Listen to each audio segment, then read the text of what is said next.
Hello everyone, welcome to another vlog. This is day 15 in my life as a physiotherapist working in a gynec department. So gynec department में काम करने के बाद मुझे realise हुआ कि प्रेगनेंसी सिर्फ एक वुमेन बॉडी में होने वाले चेंजेस का नाम नहीं है, but it's a very different story. कुछ वुमेन के लिए जो प्रेगनेंसी की जर्नी होती है वो बहुत ज़्यादा स्मूथ होती है, लेकिन कुछ के लिए उसके से बिल्कुल डिफरेंट होती है.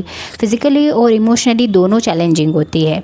और एज ए फिजियोथेरेपिस्ट मेरा काम सिर्फ पेशेंट को एक्सरसाइज कराना नहीं है, बल्कि प्रेगनेंसी के डिफरेंट स्टेजेस पे पेन, मोबिलिटी, मूवमेंट, पोस्चर और ओवरऑल फिज़िकल कंफर्ट का भी ध्यान देना पड़ता है.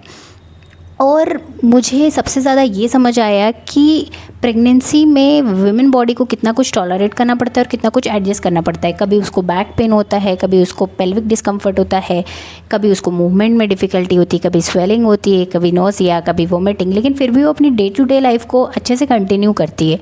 और मेरे हिसाब से गायनेक डिपार्टमेंट में काम करने की यही एक ब्यूटी है, because you are not helping someone with pain and movement.